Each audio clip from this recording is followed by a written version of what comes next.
It's been a while since we took a look at some of the ships that I visited during the Shipshape tour of Australia back in 2023. And since then, obviously, I've been to America a few times and Scandinavia, so time to catch up a bit. Let's dive back in with the penultimate stop on our trip at that point, which was in Sydney, and the absolutely fantastic Australian National Maritime Museum. There, you have a superb collection of ships, including replicas of two of the most important sailing vessels in Australia's history, the Endeavour and the Doifkin, and the only surviving Daring-class destroyer, HMAS Vampire, plus yet another Oberon-class submarine, possibly the single best preserved class of warships in recorded history, and many, many more other exhibits. We'll be taking a look at most of those ships in future videos, but today I'd like to introduce you to a small craft which sits in the middle of the flotilla and often gets overlooked. Now, this is potentially understandable because practically everything else in the collection is bigger than it is. It doesn't have the vast spread of canvas of the Endeavour and Doifkin, it doesn't have the big guns of Vampire, and frankly, it doesn't really look like a warship at all. But it still has an incredibly interesting story to tell, and we were privileged to be allowed access to both it and the services of one of the museum's staff who was able to tell us all about it.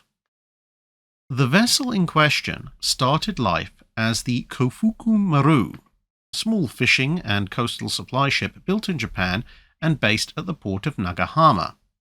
She was one of tens of thousands of small coastal craft sailing the waters of the Japanese home islands, and in the mid-1930s, the only really interesting things about her were that she had been modelled after British drift net fishing boats, and she was built almost entirely out of good quality teak, which made her both strong and extremely hard-wearing. Below the waterline, she was clad not in anti-fouling paint, but in something called Muntz metal, which is a 60-40 alloy of copper and zinc, which served the same purpose as anti-fouling paint, but needed far less maintenance and far less replacement, although it was slightly less effective.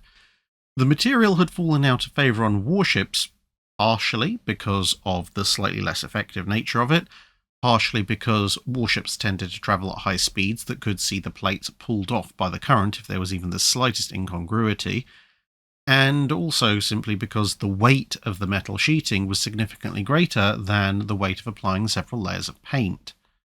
But for a ship that was supposed to be as low maintenance as humanly possible, the use of the material made perfect sense.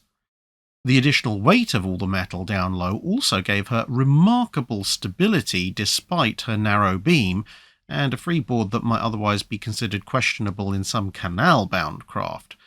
And thus, she was actually capable of wandering the Pacific Ocean in a wide variety of sea states while remaining both upright and above the waves. By 1941, she was in the service of a Japanese fishing company and based in Singapore.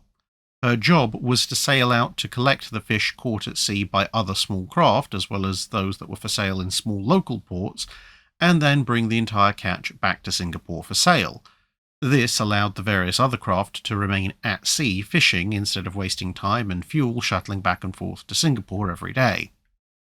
On the 7th of December 1941, Japan of course launched its surprise attack at Pearl Harbor and shortly thereafter its campaign into Southeast Asia generally. What happened next is subject to a mild disagreement in period sources. Some records claim that the Kofuku Maru was at sea and then captured a few days later, along with a number of other small Japanese craft, by the destroyer USS Edsall, and then brought back to Singapore. However, these records conflict in the name of the vessel that Edsall took on the high seas. Some say it was the Kofuku Maru, others give the ship's name as the Shofuku Maru, one of Kofuku Maru's sister ships. Conversely, the Australian National Maritime Museum and Australian period sources, as well as the Singapore Naval Dockyard sources, state that the Kofuku Maru was actually alongside in Singapore at the time, and her sister ships, Fukuyu Maru and Shofuku Maru, were at sea and were subsequently captured. Given the uncertainty in the first version of events of exactly who was taken up the high seas, and how some of that uncertainty actually lines up with the Singapore dock records and the Australian National Maritime Museum's research, I'm going to go with the latter version and say that the ship was in fact in Singapore at the time of the start of the Pacific Campaign of World War II. But in any case, shortly after hostilities were declared, an old Australian sailor named Bill Reynolds was wandering the docks, and he spotted Kafuku Maru, somewhat worse for wear, sitting idly by. Old Bill was already 60 years old at this point, and had wound up in Singapore after a brief career diversion as an explosives technician in Malaya, setting liberal amounts of things that go boom around anything and everything that had been assessed as potentially valuable to the invading Japanese. Prior to that little escapade, he'd actually spent most of his time at sea or in activities related to it. He'd served in the Royal Navy in World War I, then joined the Merchant Marine, and followed that with a brief stint as a mining engineer, hence his knowledge of explosives. He decided to put a small team together to give the Kafuku Maru a bit of a spruce up, as she was now almost a decade old and therefore a little bit worn. In so doing, they discovered that she was capable of a top speed of around 8.5 knots using a small 4-cylinder German diesel engine, which sipped fuel to the extent that she could actually cruise up to 8,000 nautical miles on full tanks. Up forward there was a folded down mast which could be used as a king post of a small swing-over crane, or to hoist a sail, plus there was a series of insulated cargo holds for her normal Piscine haul. Otherwise, things were pretty sparse. The toilet facilities consisted of a bucket on a rope that you could lower over the stern to clean it out. There was a small stove and oven for food preparation, and the only bunk aboard was in the wheelhouse, where during the day it also doubled as the seat for the helmsman. Soon, of course, Singapore was under siege, and Reynolds decided to use the small craft as an evacuation transport. Between his navigation skills and the fact that it looked just like any other small Japanese coastal craft, it went largely ignored by the besieging Japanese troops and aircraft, and in so doing, Reynolds was able to make a number of evacuation runs, eventually totaling over 1,500 people saved over the course of 2 weeks. Part of this was thanks to his decision to sail east rather than south. Japanese ships, submarines and aircraft were largely concentrating south of Singapore, which was where most of the evacuating ships were headed, whereas the little Kafuku Maru was behaving a little bit more like an opportunistic local when viewed through the eyes of a Japanese patrolman. With the fall of Singapore just days away, the ship left for what felt like the last time, and then just so happened to almost collide with another small craft which was also doing an evacuation run. After the typical exchange of words that you'd expect from an old Australian sailor, much aggrieved by another's apparent incompetence, it turned out that the other craft was being commanded by Captain Ivan Leon of the British Army, specifically of the Gordon Highlanders, along with his batman, Corporal Morris. It turned out that both craft had sailed for Rengat in the as yet unoccupied Dutch East Indies, which is where the near collision took place. After landing their respective evacuees, Leon invited Reynolds for drinks by way of apology, which is a surefire way to success, and over said drinks they came up with a plan. Kafuku Maru had clearly managed to sneak back and forth into Singapore without being noticed by the Japanese several times, so potentially she could be used to do this again, but in some kind of more offensive operation. Now, if you're thinking this seems like a little bit of an advanced planning session for a 27-year-old army captain over a beer with a man he'd barely met, it turned out that Leon was also part of the Special Operations Executive, or SOE, so he was in fact a combination of what we would today call Special Forces and a spy. The idea appealed to Reynolds, who was something of a maverick himself. Back in the 1920s, while serving in the Merchant Navy, he'd found himself docked in part of what had just become Saudi Arabia, and he'd developed a hankering to see the heart of Mecca. But upon discovering that the holiest site in all of Islam was restricted to Muslims only, he decided he was going to learn just enough of the relevant Arabic phrases, then disguised himself as a local, and set off anyway, pretending to be a pilgrim.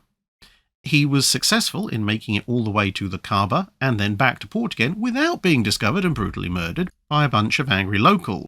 But heading back to 1942, events would soon overtake everybody. The Japanese were now advancing on the Dutch East Indies, and their naval presence in the seas around those islands was therefore getting heavier and heavier. Reynolds thus hoisted a Chinese flag, painted characters on the side which proclaimed the ship was actually the Sue Sin Fa, and took aboard more refugees before heading west with a planned destination of Bombay, India, now Mumbai, with a planned stop-off at Ceylon, now Sri Lanka. Shortly thereafter, Leon and Morris decided to follow this example, and they ended up having to take an even more questionable craft, a small sailing catamaran, that was about the only vaguely seaworthy thing left, for a given value thereof, in the harbour. And so it was that both Reynolds and Leon would meet up again, sometime later, in Colombo, where Reynolds decided that he was probably safe enough for now, and he rather liked the idea that Leon had further developed in his mind during the long voyage from Rengat.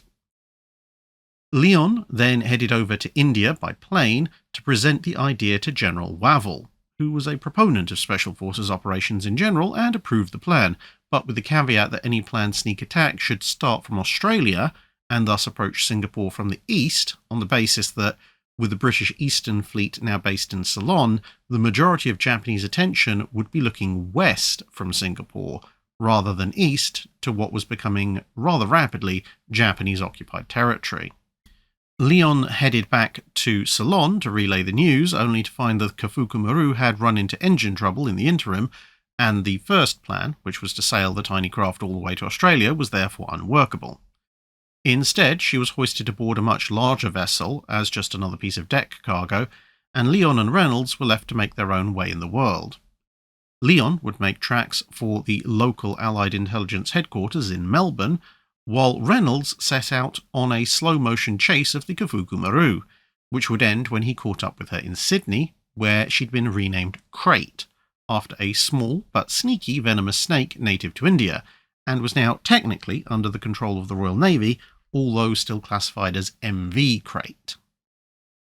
It was now July 1942, and the previous month the Allied Intelligence Bureau had set up Special Unit Z for intelligence and sabotage work. Now, with the final dissolution of ABDA Command, the whole organisation came under the oversight of General Douglas MacArthur of the US Army, who was now in charge of the Southwest Pacific area. He sent a directive that read in part, "The mission of Allied Intelligence Bureau will be to obtain and report information of the enemy in the Southwest Pacific area, and in addition, where practicable, to weaken the enemy by sabotage and destruction of morale, and to lend aid and assistance to local efforts to the same end in enemy-occupied territories." In less than a fortnight, the Z Special Unit was landing spies and agents on numerous Japanese-held islands, something they would continue to do throughout the war. And the Crate was being readied for a move up toward Cairn, where further operations were to be trained for. The ship had been given an overhaul, and its machinery was theoretically fully functional once again. Meanwhile, further south, Captain Leon had persuaded the higher-ups in the Melbourne Allied Intelligence Bureau to back his plan, and he'd run into another ex-Singapore officer, Lieutenant Davidson, who Leon judged would make a fine second-in-command. He was now running with an additional motivation for revenge, having been told that the SS Nankin had been captured by the German Hilfskreuzer Thor, and the passengers and crew had been delivered into the questionable hands of Japanese captivity, among them his wife and infant son. Soon, Leon and Davidson were touring Australia looking for volunteers to take part in their new mission. Leon could talk the talk, and Davidson inspired confidence as, while he was not massively built, he was pretty tall and seemed to be made almost entirely of steel cabling, rendering him immensely strong. He was, for example, able to wade through water up to his neck in full kit, plus a cumbersome portable long-range radio set, without even breaking stride. A group of 40 volunteers were whittled down to 17, and these were subjected to intense 24/7 training in everything from radio operations to the use of explosives and timers, freediving, and unarmed combat. 11 of those would succeed in passing this basic training and were then moved on to an advanced course at a new base, which they first had to build themselves. Here, the use of guns, canoes, navigation by the stars, and the quickest and easiest ways to sneak up and kill someone without notice were added to the existing regimen. Soon all of that was integrated into a series of exercises that saw them load small collapsible canoes, called foal boats, with food, water, weapons, explosives, and various other equipment, then paddle them long distances through the North Australian surf, then unload them and carry everything, including the canoes, back to base at a run. At the end of this process, 5 of the volunteers were informed that they'd made final selection, with the other 6 sent back to civilization to await further orders and potential use in other missions. The lucky 5 were Moss Berryman, Walter Falls, Andrew Huston, Fred Marsh, and Arthur Jones. They would board the crate along with Corporal Morris, Lieutenant Davidson, and of course, Captain Reynolds. They were due to sail north to pick up a few more crew. Leon, naturally, would be aboard, as well as some more men to help run the ship. This was just as well as Crate's engine died again, and the arrival in Brisbane of Paddy McDowell, an engineer, and Kevin Kane, an experienced sailor, would see the craft operational again quickly, although the machinery issues would persist. Unfortunately, Captain Reynolds, the man who'd brought the crate out of Singapore and across so much of the ocean, was at this point called away to other duties. These sadly did not go well. On an intelligence mission in the small islands of the southeast Dutch East Indies, he was betrayed to the Japanese by locals in November 1943 and taken prisoner. The Japanese would murder him out of hand in August 1944. But that tragedy was in the future. For now, Crate continued in its voyage around Australia. Leon had come aboard along with medic Bob Page, telegraphist Horry Young, and Reynolds' replacement, Lieutenant Ted Carse. One last man would be recruited, Andy Crilly, an army engineer who was brought aboard for the improbable position of ship's cook. It turned out the poor man was a far better mechanic and assistant to Paddy McDowell than he was a cook. The only thing he could reliably make that wasn't either left still moving or partially vulcanized was pancakes, so he became known as Pancake Andy. As the crate had now bobbed its way along to Cairns, Lieutenant Carse was going over his new command. The little boat had been stuffed with various supplies, including enough fuel for a one-way trip of up to 13,000 nautical miles, albeit a relatively slow one, and since this would in theory allow them to sail non-stop all the way back to the United Kingdom, this didn't really clue anyone in as to where they were going. Leon now would inform Page and Carse, the 2 officers who weren't yet read into the plan, what exactly it was they were going to do. Operation Jaywick was to see the ship sail to Singapore, evade all Japanese defences, deploy the commandos in canoes, and these would then sail up to any and all targets they could find in the harbour, set limpet mines, row back out, and then hopefully Crate would be plausibly far enough away to not be a suspect when things started to explode. The reason for the massive fuel load was that in the event that they were suspected of anything, there were alternate escape routes planned that might involve such voyages as sailing non-stop to Madagascar, or even tootling through almost the entirety of Japanese-held territory in the Western Pacific before fetching up at Pearl Harbor, which, to be fair, was probably a fairly decent escape plan, because I don't think anyone in the Imperial Japanese Navy would ever suspect that as an escape route. Due to the distance from the harbour that they'd have to drop off the sabotage teams, the Crate would then have to pretend to be a local fishing craft for the best part of 2 weeks, before the teams would in theory return to a rendezvous point, which in large part explained the selection of this particular ship, since of course it was actually a Japanese fishing vessel and should therefore be able to blend in with the local craft quite well. Leon also brought the welcome news that a brand new diesel engine had been flown up to replace the troublesome original, plus a bunch of spare parts just in case anything happened. To say that between fuel, canoes, radio sets, 4 months of supplies, and a 70-kilogram mass of additional plastic explosives, plus the 14-man crew, the ship was a little bit packed would be an understatement. The explosives were placed next to the radio set, mostly due to lack of room to store them anywhere else, bearing in mind that nothing suspicious could be stored above deck in case they ran into Japanese patrols. If they weren't able to pass any such inspections, The explosives were wired to an instant detonator switch, as by this point in the war it was already held to be better to blow yourself into tiny pieces than to fall into the hands of the Japanese. Lieutenant Davidson spent the opening part of the voyage coming up with an interim option between hope for the best and blow yourself to bits. In the case of an overly officious Japanese warship appearing, the most tanned of the crew would be placed in a dinghy and sent over to talk with the inspecting vessel, while Davidson would be tied underneath the dinghy with a short-term breathing mask and the two biggest limpet mines in their inventory, one in each hand. These would then be attached on short fuses, and then either the enemy warship would see through the crate's ruse, or not. If it did, then the dinghy and the two men aboard it would probably be shot and or go up with the ship.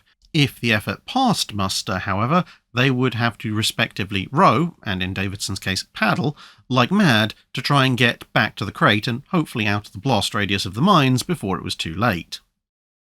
Just in case they had to put into an occupied port or otherwise go to ground and fight their way to safety, along with the 70 kilograms of plastic explosive that served as the self-destruct charge, and all the other stuff we mentioned previously, they had contrived to secrete aboard the ship 50,000 cigarettes, which would mostly be used for trading with locals, approximately 200 pounds in the local Dutch guilders, 2 Lewis machine guns, 2 Wren machine guns, 8 Sten submachine guns, 8 Owen submachine guns, 14 Smith & Wesson revolvers, 200 hand grenades, and a variety of knives. Knives for stabbing, knives for throwing, several jungle parangs, kind of like large machetes, and of course somewhere in this massive arsenal were the 45 limpet mines they were supposed to use on Japanese shipping. One wonders if Leon wasn't secretly hoping that the entirety of the Kido Butai was going to be present in Singapore Harbour. Up above deck was fishing equipment and as much Japanese-made day-to-day equipment such as cookware, sunglasses and the like as could be found locally, to help further the ruse of there being a Japanese fishing ship. By the 4th of August, the crate was ready to leave Cairns with an intermediate destination of Exmouth on Australia's northwest coast. The heavily loaded craft was almost there on the 23rd of August, but rough seas threatened to overwhelm the vessel until the crew decided that the 2.5 tons of plastic armour, a bulletproof bitumen-based compound invented mostly to protect merchantmen's bridges from strafing runs, and which had been installed on the crate's upper deck to give it a degree of protection against small arms fire, would have to be pried off and thrown overboard. Thus lightened, the unlikely attack ship broke through the swells, and on the 27th they dropped anchor next to the USS Chanticleer, a submarine repair ship which, after the initial surprise of the arrival of an apparent Japanese fishing ship, welcomed the crew aboard to a fine meal of cranberry sauce and turkey, which was topped off with generous portions of ice cream. On the 31st, they were given a farewell party that included much whiskey and bourbon, as it turned out that the official policy that US Navy ships were dry had not survived prolonged operations in an Australian port, at least in this ship's particular case. Although, as it turned out, Crate would be back the next day as the propeller shaft coupler snapped that morning, and Chanticleer's crew welded the shaft together. Although they signed off this work with a caution that shaft should really be properly repaired when the Crate reached Fremantle, which was their official destination. Instead, as it turned out, those repairs would remain in place until 1994, when the entire prop shaft was replaced. Crate set out again on the 2nd of September, and on the 3rd, the crew, beyond the commissioned officers who'd been clued in already, were informed as to their true destination. Although the only major reaction was Paddy the engineer, who declared his disappointment that they weren't going after the main Japanese fleet in Tokyo Harbour before disappearing back into the engine compartment. As they approached hostile waters, all smoking aboard was banned, and any and all refuse was ordered to be stowed in metal containers that could be discreetly sunk overnight, as they wanted nothing to leave even a hint at the presence of a craft manned by Westerners, such as an adrift sweet wrapper. At a cruising speed of 6 knots, the Crate was slowly given a makeover. A rising sun flag was hoisted, after being appropriately abused to give it an authentic worn appearance, and the crew were made to wear sarongs and apply a daily skin dye to make them look, from a distance at least, more like Asian fishermen. On the 8th of September, they entered one of the most dangerous parts of the voyage, sailing through the narrow Lombok Strait, which had almost put paid to the damaged USS Marblehead the previous year. As well as threading the needle of navigable water, there were Japanese lookout posts either side of the strait, plus patrolling ships and aircraft. Although they initially tried to pass through at night, they found a southerly current that ran as high as 7 knots. With the engine at full power, the Crate could make around about 8 knots, and that meant their average forward rate of advance was about 1 knot. By dawn, they were not north and clear of the strait, but rather right in the middle of it. They found Japanese aircraft passed overhead regularly as the day wore on, with one pilot even leaning out of the cockpit to return a wave from the crew. But it seemed that their disguise was convincing enough, and they would eventually make it through the strait. Threading their way past numerous local fishing fleets and steering clear of the occasional large cargo ship or tanker, by the 16th they'd reached the area where they had initially planned to hide the Crate until the canoe parties returned. But a combination of coral reefs, lots of local villages, an unexpected Japanese seaplane base, as well as heavy air patrols, all meant the chances of finding somewhere where they could just tie up and wait were pretty slim. And so they kept going, eventually reaching just 21 miles from Singapore, close enough that they could see the glow of its lights on the horizon, before deciding to head back to the only vaguely uninhabited area that they'd seen, which was the western shore of the island of Pandajang. Here, the canoes and the relevant equipment were unloaded overnight, with the Crate having to sail away just after 0400 on the 18th of September, when a junk was spotted sailing nearby. Crate headed for the south coast of Borneo to blend in with local shipping, with a rendezvous place and date firmly fixed in everybody's minds. The next week or so was spent aboard the Crate, carefully dodging anything that looked a little too official, out on the water, and anxiously listening to the radio for any new reports that might indicate the success or failure of the mission.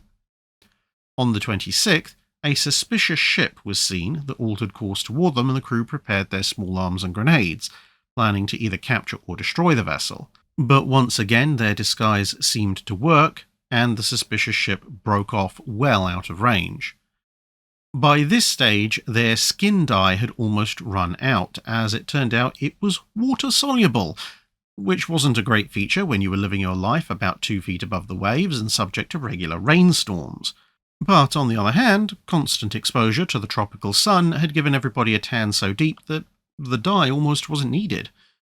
On the 27th, they put the dinghy into the water to allow them to scrape the worst of the plant growth off the underside of the ship, and on the 29th, they marked 2 days before their rendezvous. Since nothing had been heard either way on the radio, with some trepidation the Crate turned about and headed for the first stop on their way home. The attack party, meanwhile, had been busy. The first couple of days after drop-off had been spent sorting out equipment and rebuilding fitness after weeks spent at sea on a tiny ship.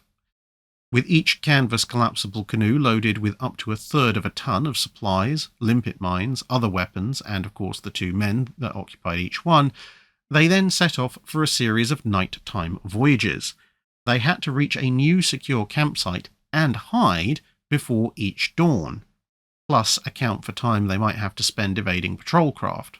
And all of this had to be done while wearing non-breathable, full-body waterproof diving gear. The first night's paddling took just under 6 hours and got them about 10 nautical miles closer to Singapore, fetching up on one of the many tiny uninhabited islands that are scattered in the area.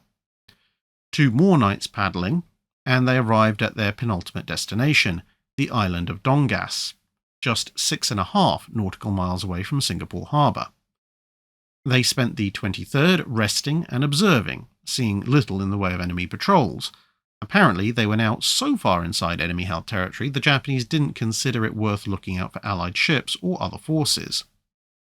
They set out again on the night of the 24th to conduct the attack, but the tide was against them and they were forced to return to their island. And so the next night they moved even closer to an island called Subar. This island, however, had no fresh water, and so it could only be a temporary rest stop. Given the delay, Leon suggested that Davidson and Falls, who were the fastest canoe, should head at their best speed for the rendezvous point immediately after the attacks. Ideally, they would get there in time to meet with the crate and hold them while the other two canoes caught up.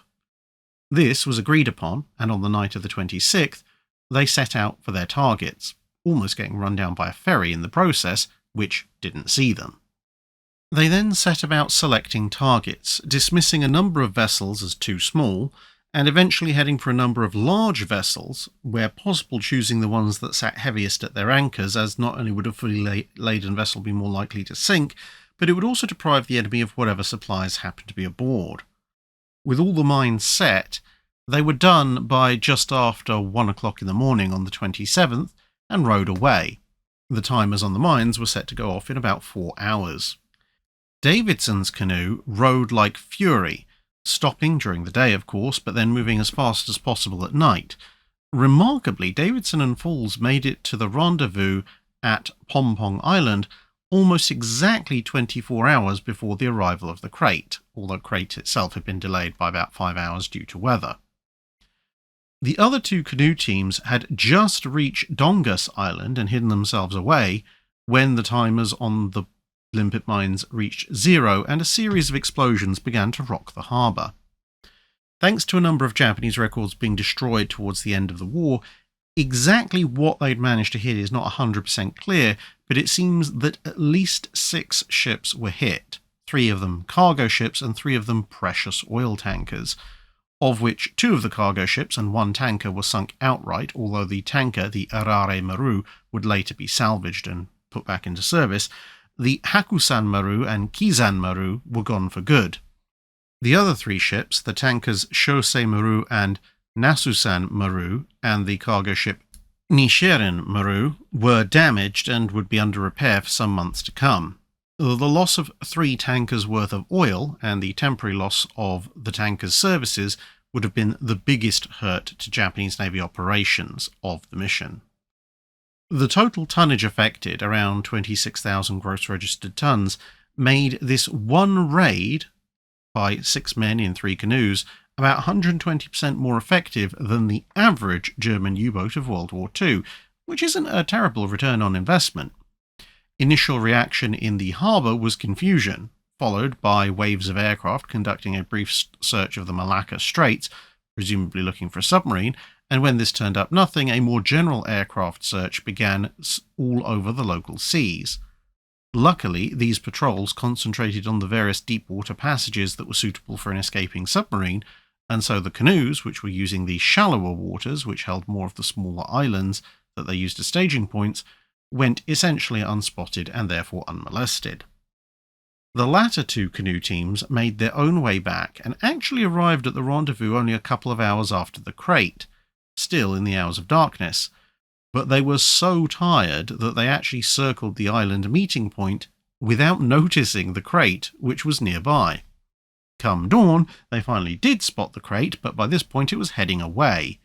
They found traces of Davidson's campsite, and so they decided it was possible that crate would return the next night, but they settled in for a long haul just in case.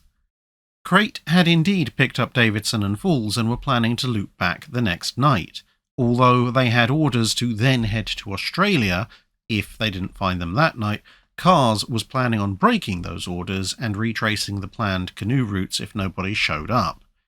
Meanwhile, on Pompong Island, Leon and the other 3 had no idea if Crate was going to return, and so they decided to make friends with the locals and began planning ways to hijack the next likely-looking sailing craft that might wander by. However, to everyone's relief, the crate showed up the following night, and soon everyone was aboard with the biggest and heartiest meal that could be provided from their limited rations to replenish the canoeists' strength, plus a bottle of rum for everyone to share. Back in Singapore, having not spotted a submarine and not having conceived of the idea of a half a dozen men in folding canvas canoes being responsible, the Japanese secret police concluded the entire thing had to have been done by local saboteurs, although quite how and why this supposed resistance movement had managed to attack ships anchored out in the roadstead of the harbour, instead of, the ones moored directly up on the quayside, they never quite explained. Not that the Kempeitai needed all that much provocation or justification to jump straight into total brutality, and in this case they decided the best way of solving the problem was to torture dozens of locals, including the killing of at least 15 of them, as if this would somehow solve the problem. Spoiler alert, it did not solve the problem. However, what became known as the Double Tenth Massacre, as it took place on October the 10th, is still commemorated every year in Singapore, and a total of 21 Japanese officers would be tried after the war for various crimes relating to it. By the 11th of October, the Crate had reached the Lombok Strait once again, and this time, of course, the current was with them. But around 23:30, they spotted the bow wave of a large and fast Japanese warship heading right for them. With the limpet mines all used up, they decided that if they were ordered to stop, they would get as close as possible to the ship and then blow up the 70-kilo charge they still had aboard, ideally thus taking the enemy ship with them. Although they also broke out the small arms, up to and including the Bren guns, on the off chance that they might be able to wipe out enough of the enemy crew to then board and take the larger vessel. But the vessel drew alongside nearby, but then made no other move of challenge, instead after a while breaking off and heading at speed for Lombok Island, after obviously a few minutes of appropriately intense looming. Some sources claim that this ship was the minesweeper WA-102, but since this ship, a salvaged Dutch vessel, was only about a third the size of the size estimates provided by Crate's crew, which included experienced mariners, and moreover the WA-102 was not that much faster than Crate herself, as opposed to Crate's crew seeing a large bow wave and noting the vessel's remarkable speed, this particular identification seems to be somewhat unlikely. The 12th saw the ship clear the strait, and that evening they hauled down the Japanese ensign and rehoisted the Australian one. The next evening they fired up the radio to send a report on the latest state of the Lombok Straits defences to Admiral Christie back at Exmouth, as the area was a useful passage for US submarines who would obviously benefit from up-to-the-minute information on the Japanese patrols and defences. Finally, at 0200 on the 19th, 47 days and 3,800 nautical miles after they'd left, they sighted the USS Chanticleer once more. By 0600, Crate was alongside, with repairs taking place, while the crew began to send the voluminous amounts of information they'd gathered along the way about enemy dispositions and defences, as well as local landscape features, anchorages, currents, and a wide variety of other intelligence that would be highly useful in subsequent operations back to Allied headquarters. Crate would be sailed to Darwin to be integrated into a small but growing fleet of special operations craft that was maintained there, where she would be formally commissioned as HMAS Crate. She would go on to conduct a number of further Special Forces missions to various islands in the Dutch East Indies and the surrounding area, mostly the transportation of men and supplies in, or the evacuation of them out. Nothing quite as exciting as Operation Jaywick, but still risky nonetheless. At the end of the war, she, in company with the retroactively amusingly named HMAS Bundaberg, attended the surrender of Japanese forces on the island of Ambon. With the war over, she was then sold as surplus to requirements, although it's not exactly clear what happened to her for the next few years, but she did eventually fetch back up in Singapore, where she was purchased by a sawmill company to tow logs and carry supplies between various camps along Borneo's rivers. The ship would then be sold again in 1964, when it would be shipped back to Brisbane as deck cargo, the second time in its life that had happened. What had happened to cause the sale, at a time when she was probably due to just be burned as obsolete, was that two former Z Special Unit veterans were, at this point in their lives, now in the timber business, and on a timber buying tour of Borneo, they'd spotted a suspiciously familiar craft, although by now she was named the Padang. Inquiry with the owner revealed that she had been bought under the name of Crate, and soon the Z Special Unit Association, of which the two Australians were both members, authorised them to purchase the craft. The shipping line, which had brought her to Australia back in 1942, would provide the transport once again, although this time they didn't charge for the honour.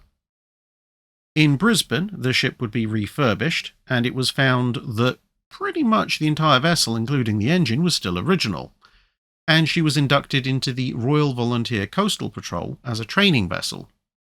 By the early 1980s, however, constant use and a little bit of neglect meant that she degraded and was in need of an extensive refit. Although this still left the engine in place as it was still working, and after the refit, the majority of the ship was still original material. There was discussion about moving the ship to a dry display at the Australian War Memorial in Canberra, but this caused something of a backlash, and in 1986, although the Australian War Memorial was now in control of her, she was loaned to the organisation that would become the Australian National Maritime Museum in Sydney, which began the process of returning her to as close to her 1943 configuration as possible. In 1988, this would become a permanent loan, and the ship was moved to its current location in 1991, where preservation work continues, and at the moment, she's still about 2/3 original. Of the crew of the Crate during Operation Jaywick, 6 of them would volunteer to try a similar operation again, led by Leon. Operation Rimau aimed to repeat the success of Jaywick 1 year later in October 1944. The half-dozen Jaywick veterans, along with an expanded commando force, sailed aboard the submarine HMS Porpoise and would capture a sailing junk named Mustika, which was then loaded up with all the commandos and their supplies and promptly set out for Singapore. Unfortunately, on the way, they were spotted and challenged by a patrol vessel. Although they did manage to wipe out most of the enemy ship's crew with small arms fire, a couple of them survived and the patrol ship got away. Realizing the mission was compromised, the Mustika was scuttled and the majority of the men used canoes to head back to Marapas Island, which was the planned pickup point, while Leon and 6 others headed onwards to Singapore, where they appear to have managed to sink some of the shipping with their mines. However, the Japanese seem to have wised up to the tactic, and they initiated sweeps of various islands to try and find the raiding party after reports came in from the patrol boat survivors. Most of Leon's party were then caught on Sore Island, and here Leon was killed fighting a rearguard action along with one of the newly inducted commandos. Although they did manage to fight around 100 Japanese soldiers and cause more than 50% casualties before they fell by hiding up in trees and firing down on the Japanese with suppressed weapons. Donald Davidson was wounded in the initial firefight, and he was sent along with another commando to nearby Taipei Island, but he would die of his wounds there shortly thereafter. The bulk of the commando force on Marapas Island was then attacked, but they were able to withdraw to 2 other islands at the cost of 2 more men after having repulsed the initial Japanese assault. The rest of the commandos would then try and make their way to safety using their canoes, in some cases covering truly impressive distances, but they were gradually hunted down by the Japanese. William Huston was killed in a firefight on the 1st of November 1944, while Frederick Marsh, Walter Page and Robert Falls were among a number of others who were captured, and they, along with 7 others, would then be murdered by the Japanese in Singapore on the 7th of July 1945, shortly before the end of the war. The rest of Crate's crew during Operation Jaywick would go on to survive the war. Pancake Crilly, the cook, died in 1963 at the age of 49 after having apparently suffered from significant post-war PTSD. Paddy McDowell passed away in 1964 at the age of 57, shortly after hearing about the rediscovery of the Crate. His ashes would be scattered at sea from the Crate off the Australian coast. Lieutenant Cars, the skipper of the Crate, passed away at the age of 68 in 1970. Cobber Kane passed away age 63 in 1980. Taffy Morris would return to his home country of Wales and died in 1999, age 80. Horry Young passed away at age 90 in 2011. Joe Jones would pass away age 91 in 2013.